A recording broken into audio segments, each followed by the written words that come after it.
Well, hello everyone. This is Thomas Logan from Equal Entry, and I want to welcome you to our webinar today, Live Audio Descriptions for 360-degree Video Best Practices. We have been very excited to give this presentation. This presentation was originally planned for CSUN 2020, and we weren't able to deliver it there. So we're very happy to be able to present the presentation with you all today. A few things before we get started. We have live captioning today provided by Amanda Lundberg from White Coat Captioning.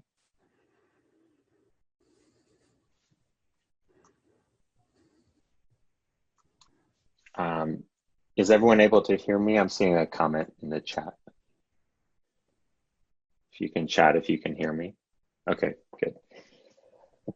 So we will have the recording of this presentation go out to everyone that's registered. We will send the slides, the recording, and the transcript that's produced. We're planning today for about a 40-minute presentation, and we will have 10 to 15 minutes at the end for questions and answers. I will be monitoring the chat window, so type your questions at any time during the presentation, but I'll be moderating and giving those to our presenters at the end of the presentation. Again, thank you all so much for joining us today, and I'm now going to hand it over to James Herndon. Thank you, Thomas. Hello, everyone. My name is James Herndon, and I work for Equal Entry as a technical writer and accessibility consultant. My work focuses on creating media alternatives. That includes text alternatives, captions, and of course, audio descriptions. And I also write and produce a number of training videos about accessibility for various companies. Right now, I'm working on audio descriptions for a virtual reality film installation called Queer Skins, which was scheduled to be an on-site event at the Tribeca Film Festival this year. We're hoping to set a new date for that after the quarantine ends. So audio descriptions for 360-degree video and for VR have been on my mind quite a bit lately. I'm really excited to dive into today's webinar to share the work Chancey and I have done together regarding the different approaches one might take to provide audio description for this new medium. And I have a lot of demos to play for you all today. I'm also doing this because I want to contribute to an ongoing conversation about all of this. This is obviously all very new, and audio describers, including myself, are still trying to figure out the best way to approach this problem. And getting feedback and having a larger conversation with the community will, of course, be essential to making the right determinations. And now I'll let Chancey introduce herself.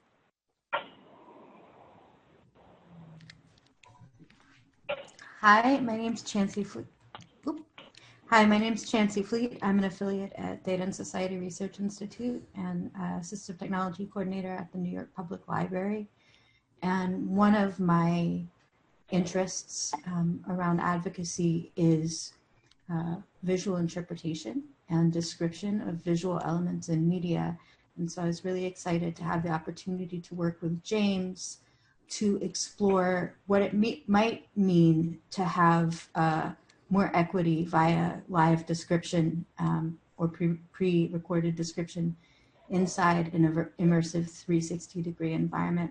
I started thinking about this last year when Sherry Azencott put together the first XR accessibility symposium. And since that time, I've been paying attention to kind of the rise of immersive VR for applications in gaming and employment and education. And I know that as each year goes by, the prevalence of VR and XR will continue to rise. And this pandemic has probably meant that it's going to rise even faster. So I think that this subject's really timely, and it's been a pleasure to collaborate with James to figure out what works for folks when it comes to VR description and what doesn't. Great.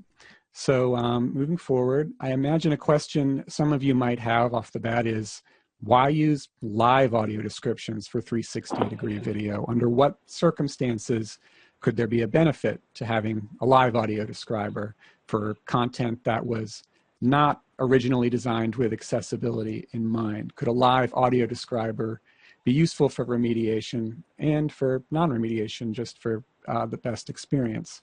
So some of the reasons that we wanted to try live is that live audio descriptions can be used during a test phase to identify publishable solutions. Right now, there aren't too many readily available tools to produce 360-degree audio descriptions. The research that Immersive Accessibility is doing right now with Anglatechnik is really exciting. I had the opportunity to speak with them, and they're an organization I recommend to learn more about the tools and techniques they are building. But it's all still very new, and it's not been adopted into widespread use. People are still trying to figure it out. Another reason to try live audio description is that visual changes in a 360-degree video can sometimes happen too quickly for programmatic description. For example, say you have a 360-degree video, a GoPro video of a drone flight over Hong Kong. Visual changes could be happening so quickly that programmatically stitching descriptions together into a unique sequence for each user in real time without interruptions or pauses, that might be technically challenging depending on how many descriptions were available. And it could be difficult, very difficult potentially, to provide standard audio description in that way, which based on my experience is what most users prefer. They don't want pauses. Another reason to try live is that it allows the describer to act as a kind of docent in virtual spaces. As we all know, accessible technologies get adopted more readily and are taken more seriously when they also benefit people who aren't disabled. It's sad, but it's true. And so framing the technology and the amenity as a docent in virtual spaces is a way to get buy-in from people who do not care about accessibility. And this pandemic is the perfect time to make that push, as Chancey said. So we can make that ask of culture workers to go ahead, explore virtual docent as an option, and you can bring accessibility into your organization that way. Chancey, did you want to add anything? Not right now, go ahead. Okay. So the first video I want to show is called National Geographic Great Hammerhead Shark Encounter. This is a 360-degree video with over 27 million views on YouTube. We partnered with Data and Society in New York to test audio descriptions for this video with 7 different blind people and get their feedback. Each person came into the testing area one at a time. They wore an Oculus Quest headset, which was connected to an external monitor that allowed me to see what was in their headset's field of view in real time. And I read audio descriptions out loud to them from a script. For my script, I created a template that divided the video into scenes. Each scene began with some introductory description, and from there, I wrote a script for each possible direction that the participant might choose to face during that scene: forward, backward, left, right, up, down. So for the first clip I'm going to play, the participant, who I'll call Andrea, was facing forward during the first scene. And in response to that, I read the description prepared for someone facing forward during that scene. In terms of standards for writing the audio description, I usually refer to the Described and Captioned Media Program, otherwise known as DCMP. According to them, a description must be accurate, prioritized, consistent, appropriate, and equal. For those interested in learning more about writing audio description, 3Play Media also has a number of high-quality public-facing documents about that. Now, when it comes to writing audio descriptions for 360-degree video, the only significant linguistic difference I made here was the use of the second-person address. And I did that because immersive video is intended to make the user feel as if the media were something that they're actually experiencing. So I chose to use the word you to emphasize that this was all happening to you, the user. So let me play you a clip. National Geographic logo. On tropical waters, you face a scuba diver at the edge of a boat, and together you jump into the ocean. As you descend to the bottom, on-screen text says Bimini, Bahamas. A small bait box hangs from the front of the boat by a thin cable, A second diver points a camera at nurse sharks and other small fish swimming along the sandy ocean floor. On-screen text says 57 miles east of Miami, Florida. Now, here's an example of what happened when another participant, Luttrell, turned around to face backward after jumping off the boat. And so I adjusted my narration accordingly and read the script for facing backward. National Geographic logo. On tropical waters, you face a scuba diver at the edge of a boat, and together you jump into the ocean. As you descend to the bottom, on-screen text says, Bimini, Bahamas. Light blue water collapses into dark blue in the far distance. Two gray-green nurse sharks swim along the sandy ocean floor. On-screen text says, 57 miles east of Miami, Florida. Now, one challenge of this approach is when you get into questions about so-called essential content. This particular video has a scene near the end in which a hammerhead shark bites you in the face. It's the dramatic finale of the video. And if you're facing the opposite direction from the shark, then right before it happens, on-screen text says, turn around. Now, obviously the describer needs to announce the on-screen text, but one issue we ran into was how to tell someone that if they don't turn around, then they're going to miss something important. And not everyone chose to turn around because they didn't have to. So let me play an example of that experience. On-screen text says, turn around. Near the sandy ocean floor, a diver glances at a nurse shark and stares back at you. Something white and fleshy slams into you from above, knocking you flat onto the sandy floor. The diver quickly swims to you as bubbles rise all around. Jackfish and nurse sharks swim by from left to right. And now I want to play a clip of a different participant, Nefertiti, who did turn around and thus got to enjoy that essential content finale. On-screen text says, turn around. A hammerhead shark swims slowly along the bottom, slowly coming towards you. It bites you in the face. Oh my God! Oh my God! Underwater cameraman swims over to check on you. A second diver picks you up. Oh no! I like my face. So in terms of the outcomes for this particular video and our research, all 7 participants said that they were able to follow and understand the descriptions, and they found the descriptions sufficiently vivid, but the sense of lack came more from the nagging sense of possibility and the idea of missing something just out of view because you couldn't interact at all. And that's the lesson I applied to descriptions for the next 2 videos, which I'll be playing shortly. Another challenge was that people said that they didn't want to be rude and interrupt me while I was speaking, the way you could, easily feel like you can be rude with, voiceover or your screen reader. You don't have to treat it like a human. But with a live describer, people didn't want to be rude and they didn't want to move away or turn away from me or interrupt me while I was speaking. Most people would continue facing the same direction for a fairly long period of time because I was speaking and they didn't want to, be rude or turn away while I was talking. Another striking statement that we received was someone said that description was a lot like video, and so it didn't feel real. The lack of interactivity in a 360-degree video often means that to a blind person, the video is really no more immersive than Netflix. So in the larger project of accessibility in the near term, it is going to be important that we describe this content because people need to have access as equitably as possible given what we can currently achieve. But, this really was not an equally immersive experience. So that brings us to our next video, The Starry Night in 360 Degrees. This is another popular video on YouTube. And I wanted to try this one because it's animated and that would allow us to try something very different from the documentary style video that National Geographic created.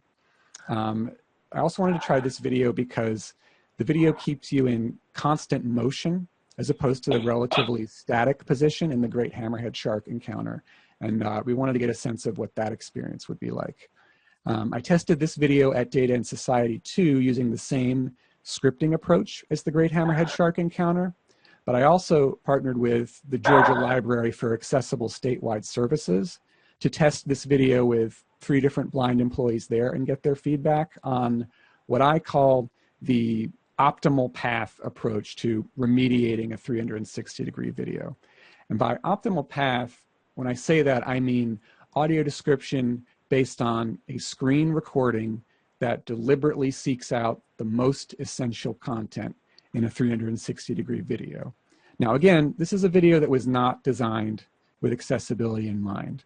We're talking about an after-the-fact remediation, which is not ideal. In the best case scenario, each person could decide what's essential to them and what's not. But this falls under the something is better than nothing category of remediation.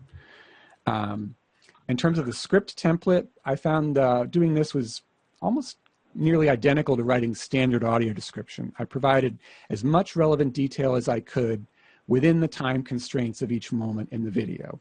There's no dialogue in this video, which simplified things somewhat, but because the video keeps you in constant motion, I had to make sure that the object was, for the most part, described within the time it existed in the field of view. So let's play a clip from the optimal path approach. As you approach the yellow 2-story house with green shutters, its green door opens for you, revealing Van Gogh's bedroom. So the logical follow-up might be, well, what's a non-optimal path? I want to play a clip of someone at that same moment in the video entering Van Gogh's house. I think that's a useful reference point because if a participant was facing the opposite direction from Van Gogh's house, then they would enter the house backwards. And that transition into the house could be somewhat awkward or confusing. Let me give you an example. Here's someone going in backward. A door creaks open behind you. You move backward through a doorway into a room with smoky blue walls. You turn around and find yourself in Van Gogh's bedroom. So in terms of the outcomes here, having a so-called optimal path for 360-degree video did result in a higher level of satisfaction overall for the group at Georgia Libraries compared to the group at Data and Society, who received the more open-ended description in the same style as the Great Hammerhead Shark Encounter. So for the Georgia Libraries group who got the optimal path choice-free narration, the effect was a little bit closer to a conveyor belt moving past the crown jewels in the Tower of London. They're in constant motion and you don't get agency, but they don't feel as if they were missing something, which is very common in 360-degree videos for everyone, but especially for people who rely on description. But for the folks at Data and Society, constant motion without choices or a defined optimal path was just not satisfying. The striking quote I received was, "I felt like I was on a runaway train." Another striking comment I heard from the Data and Society group was, "There's no home base." And by that they meant this video, like all 360-degree videos, is in its most basic form non-interactive. You just play it like a 2D video in terms of the description. And so for a non-interactive video like this that keeps you in constant motion, that poses unique challenges for a blind person because there's no way a blind person can reset things. They can't turn their body back and face the direction from which they started the video and get their bearings again, because the scene in the field of view is completely different every few seconds. You're always being pulled into something new, whether you want it or not. Chancey can speak to some of the other flaws inherent to this experience. Chancey, would you like to do that?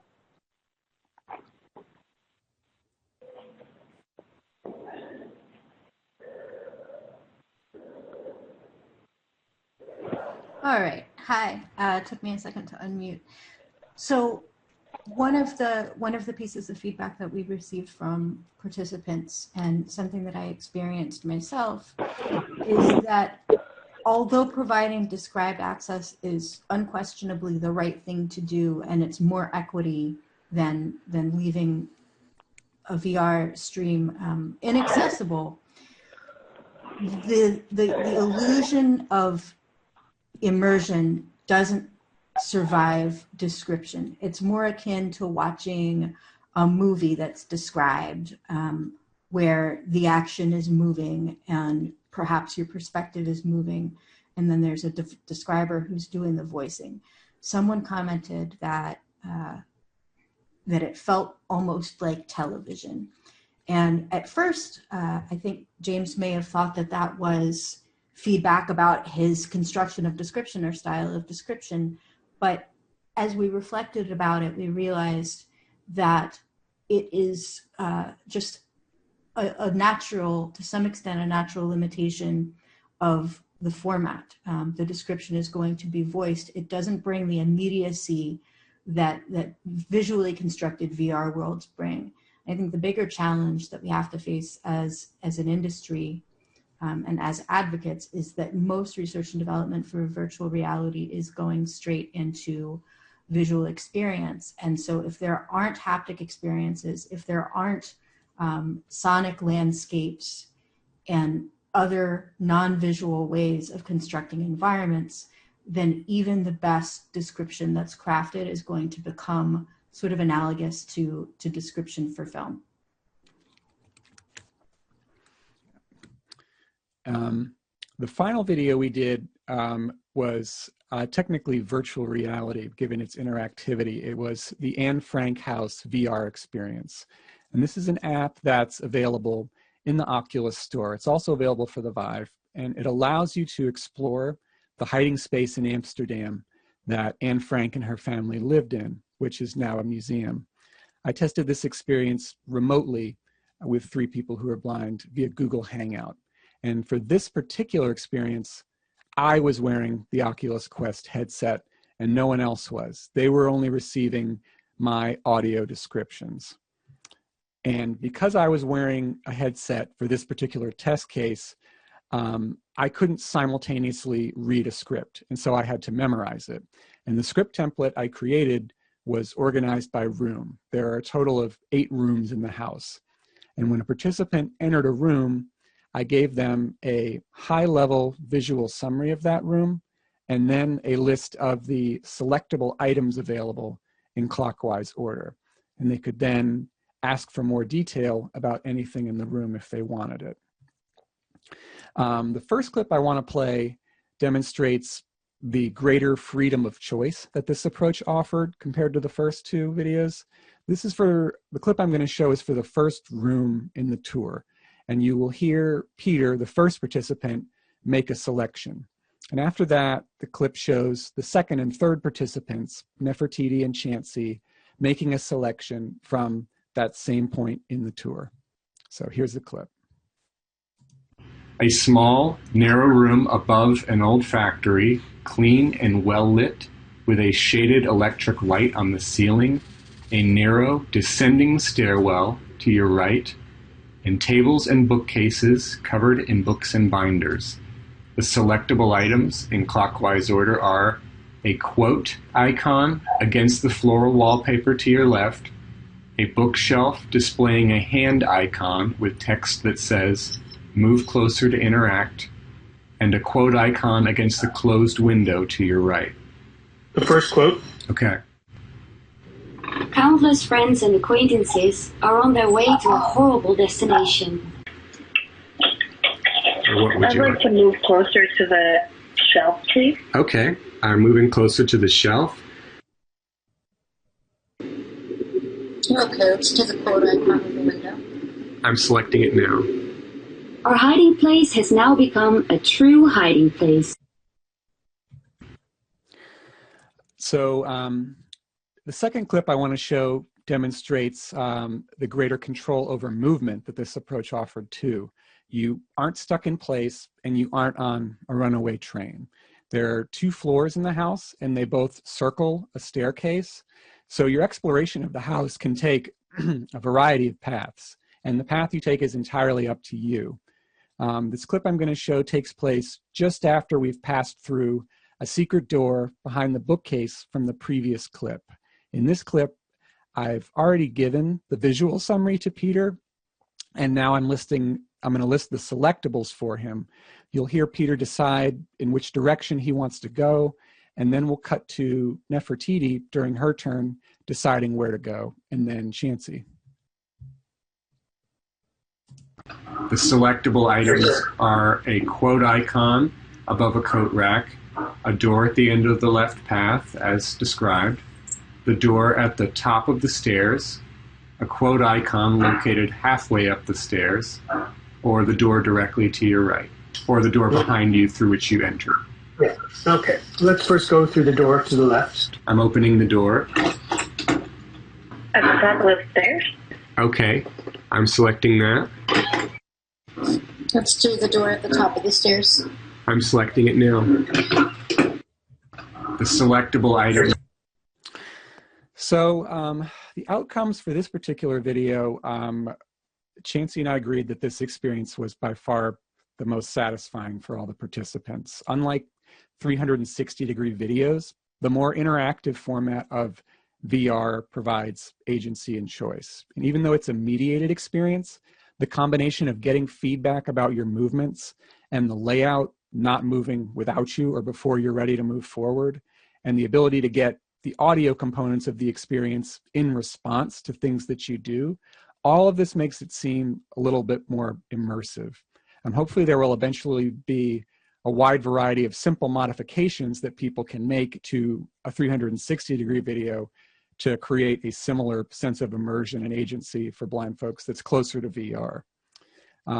One outcome that was really interesting to me was, in a lot of people's minds, what makes VR immersive is the headset. But based on the work Chancey and I have done so far, that has not been true.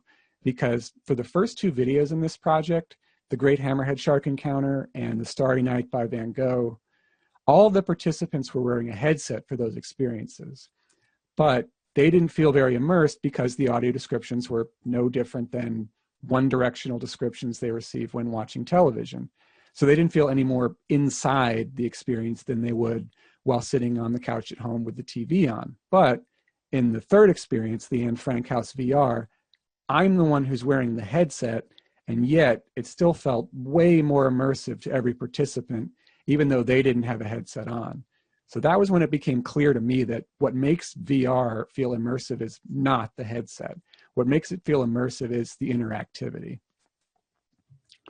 So as we think about conclusions and next steps, I want to let Chancey speak first here.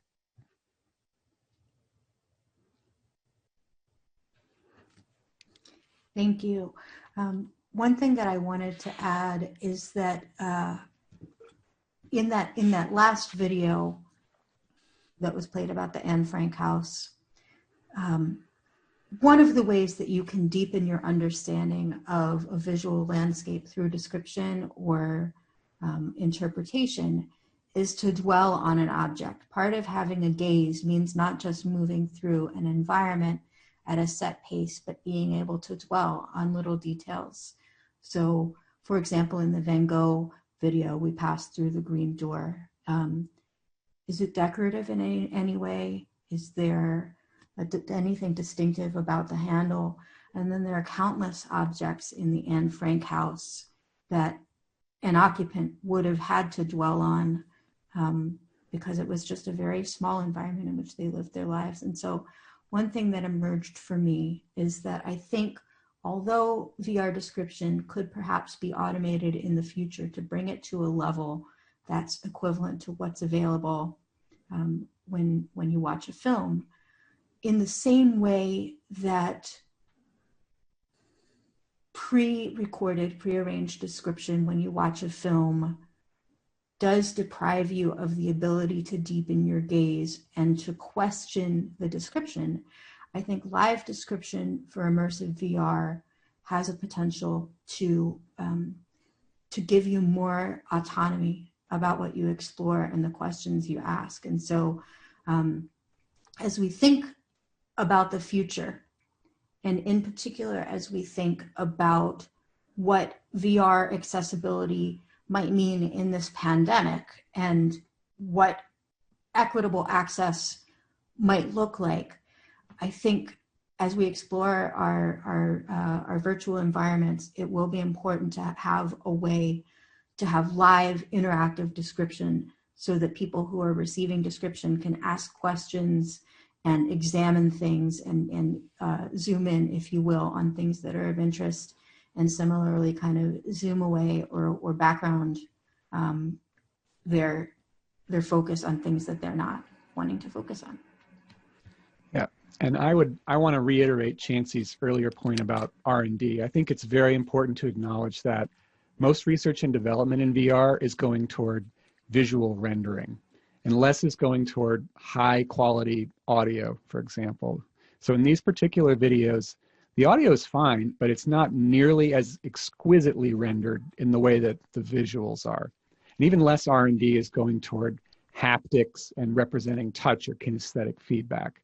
And so for the end goal of truly immersive and equitable access, it's necessary for folks in industry to devote substantial R&D to those other modalities, or it'll always feel as if it's just a video.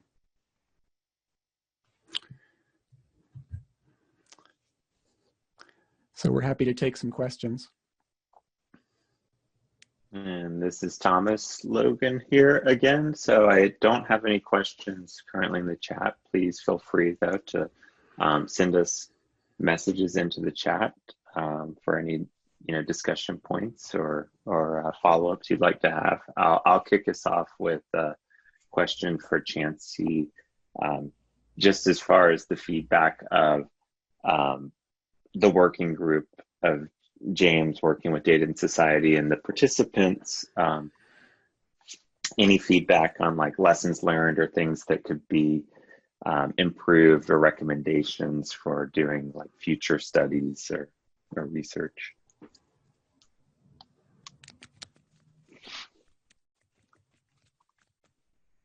I think a lot of it we've already said. I think interactivity is going to prove to be more valuable than we thought.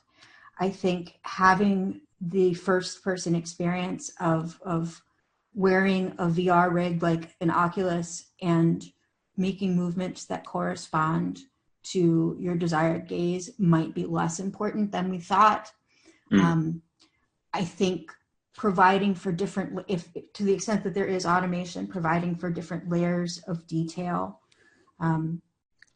will be important.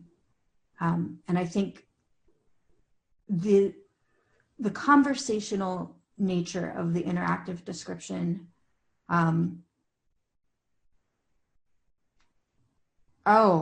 well, not for me, because I can't stare if I try.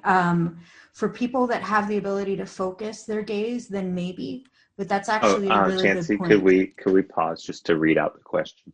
Oh, yeah. Sure. So I think you were reading the question from I believe it's Joy. Do you imagine, foresee the automation of this sort of descriptive narration being triggered by the user's motion and duration of gaze? Turning one way gives one narration, staring triggers longer, more descriptions, etc. Staring is out for me and for a lot of us. Head movements could do it. That's a possibility. I would find that, I don't know how I would find that. I think that would work for a lot of people. Another thing that we talked about is maybe hand motion, like maybe something like a game controller or an arrow cross. I think that's a really exciting arena for experimentation. But if you're low vision, and I don't think we had too many low vision participants in this particular study. If you're low vision, you probably do want to have your own gaze and have your own Oculus and have that enriched by the describer. That's a whole other area for exploration. But I think if you're completely non-visual, you could just as readily use hand motions or head motions. That it'll be interesting to see what people come up with. I think one thing that will also need to be worked on if you're trying to increase the amount of interactive content available to people. One thing I've seen come up a couple times is there doesn't seem to be very good keyboard integration with the Oculus at this point. There may be some things that exist, but based on the people that I've spoken with right now, that's definitely going to be a barrier, and especially if interactivity, which right now in the Oculus is primarily pointer dependent. If we're bringing in other possibilities, whether it's using the accelerometer in the Oculus to lean forward or backward to trigger certain things, or use gestures, as Chancey mentioned, I think all of that will be great and helpful. And within those steps, better keyboard integration with the Oculus is also going to be an important component. So someone says, what about a virtual white cane and guidance from O&M instructors? Okay, so this harkens back to what we were talking about regarding soundscapes. The soundscapes that were available in these particular videos, they were stereo, but they were not 360-degree audio. They were not equivalent to the level of detail and richness that the visuals provide. If you were going to do any virtual navigation in a virtual space, you would need haptic feedback from a controller that could simulate a cane. And so it would have to be fairly light, and it would have to be fairly precise, and it would have to deliver back a range of different convincing haptic sensations. There has been some work on this when we're done. If you want to do a web search for something called the cane-troller, like controller, but with cane, it's a proof of concept, not totally there yet. And then in terms of guidance from O&M instructors, if we're talking about people who are independent adults in their non-virtual space, independent travelers, then I would just as soon experience my virtual environment without an O&M instructor. But if you're talking about developing skills in virtual space, then maybe. It's been talked about, but we're not quite there yet when it comes to haptics and sound design. Okay. I'm going to go up to the top of the questions queues here. So from Mary Ann Funk, we had, in the Anne Frank house experience, did the participant also wear headphones to experience the sounds that were associated with the movement through the space? Yes. Okay, and how, from Alice Kruger, how would your description differ for blind people within 3D virtual worlds such as Second Life? Oh my gosh, that's a good question. Big topic. For James. That is a good question. I would probably need to consider a specific scenario in order to know how to answer that. That's a very good question. Obviously, massive multiplayer online games are another huge area where things could be more accessible. And there's been some interesting bits of accessibility in them that I've heard about, but I think, yeah, you're right. That is going to be something to consider. I would imagine that it's going to need to be,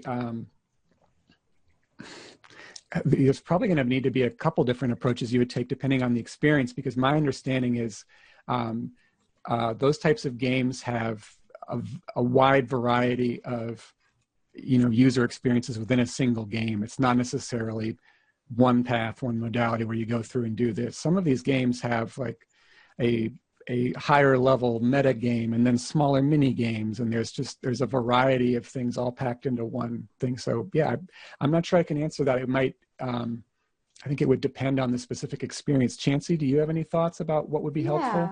I think that the closest analog that we've experienced in real life is using a visual interpreter app like, an Aira or Be My Eyes in a non-virtual space, like at a conference or a concert. And as in Second Life, probably, sometimes it's easy to build rapport and do live interactive description, and it's clear what needs to be described, and sometimes not.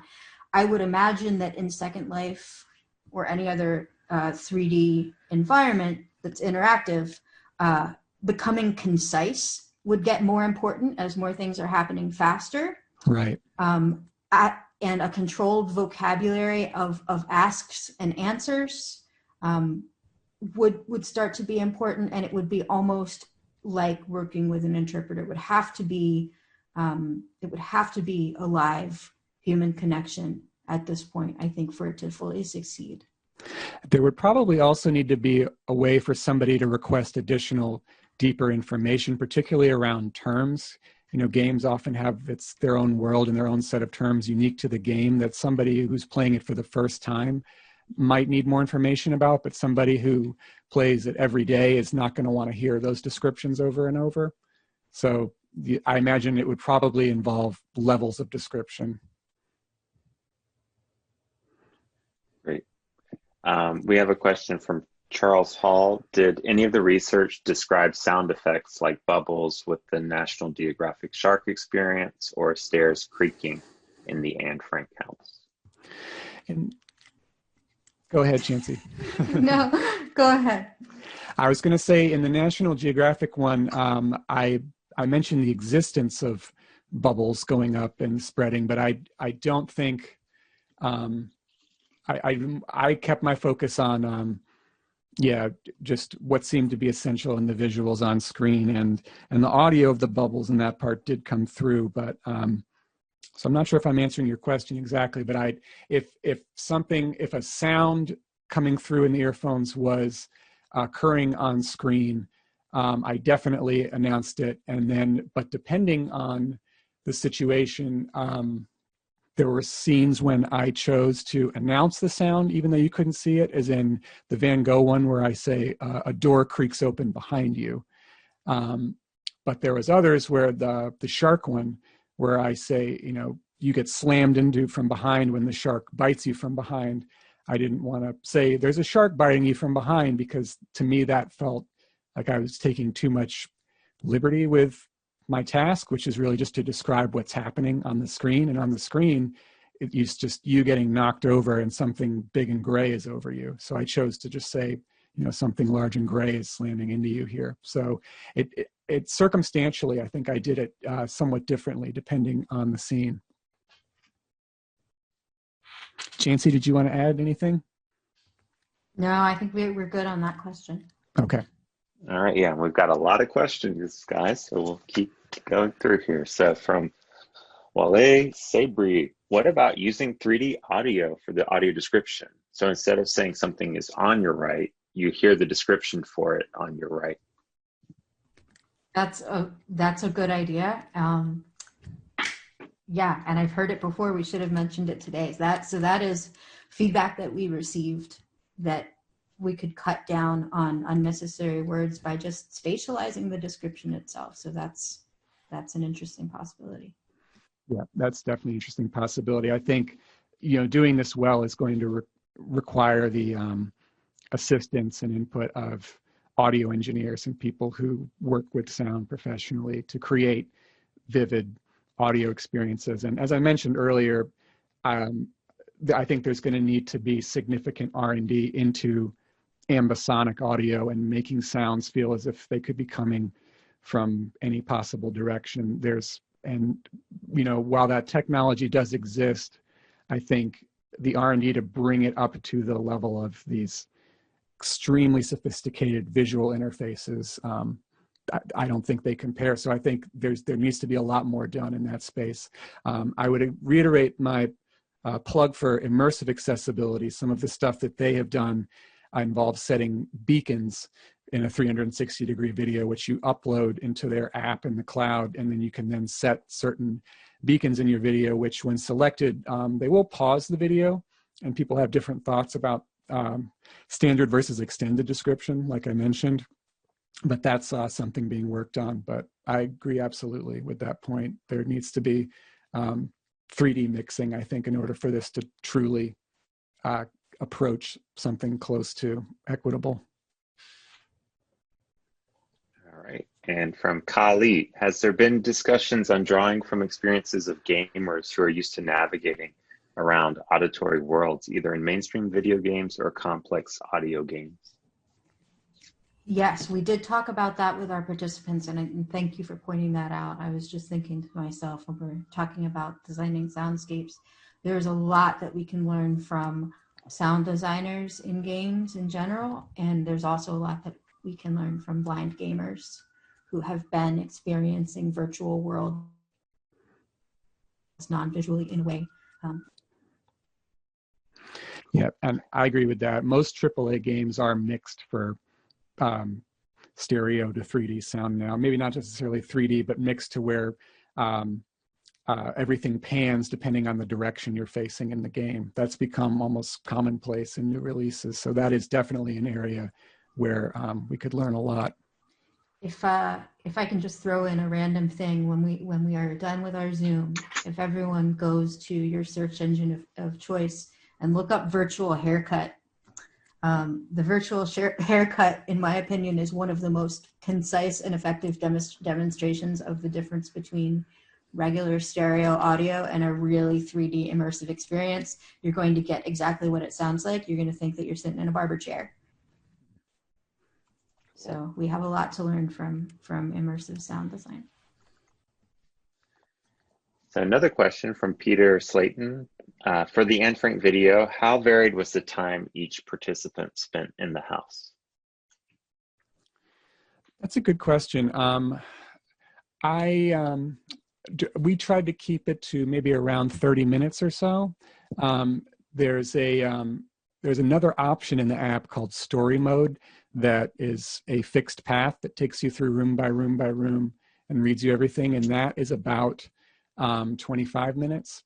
So during these sessions, I allotted 30 minutes for someone to have in the house, and some people moved through it rather quickly, and some people lingered a little longer and wanted to hear the selections available or interactive items for everything in the room. So in that respect, it wasn't unlike, any group of visitors to a museum. Some people wanted to buzz through quicker and kind of get a quick sense, and some people were much more interested in lingering. So that's how we did it. Okay, we've got two questions from Joel Snyder.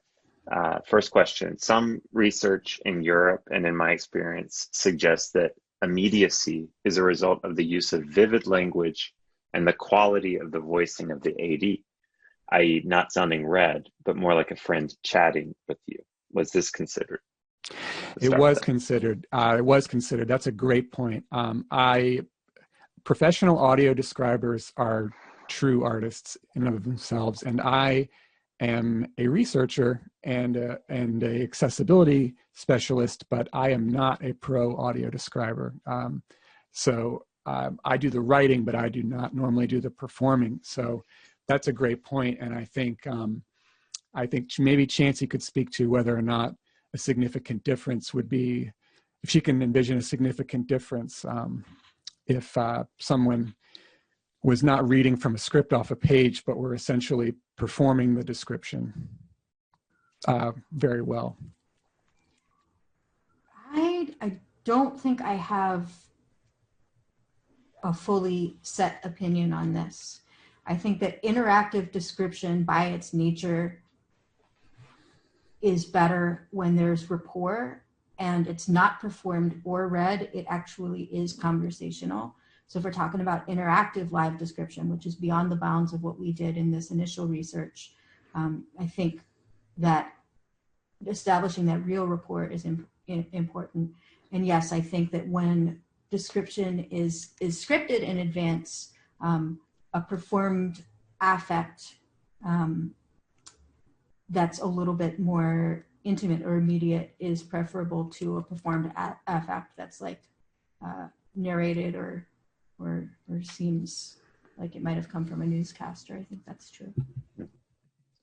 Yeah, I would comment too that when I went to your event, Chancey, in New York at Data and Society, I remember meeting a voice actor in a breakout group for audio description, and at least for me, it was definitely interesting to hear more,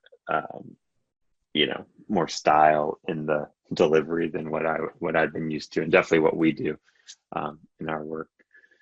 I'm going to add the second question from Joel, which I'd be curious to know maybe some more feedback on this. It said, folks are working on how to include AD with video games, recorded AD that responds to movements made by a video controller.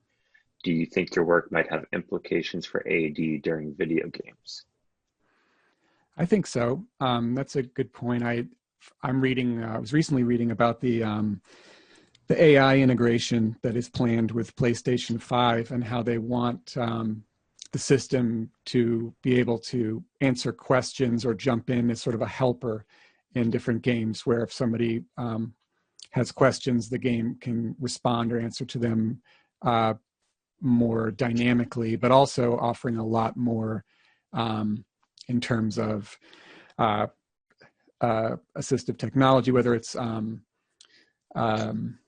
audio descriptions within the game, which is another huge one, versus something like, something closer to well-done captioning. I know I'm seeing more video games that have audio descriptions in their settings menus or in the title screens. I haven't encountered as many that have them in the games, although I'm sure they are in development or out already. But I think that's absolutely an area where this could apply. Chancey, what do you think? Yeah, I think so. All right, we've got a question from James Taylor. Have you considered experimenting with OpenCV to analyze images and an algorithm that then automates the audio description? So maybe this brings up automation questions. Not at all, and please send me some reading material. Yeah, about that's that. Interesting. Great.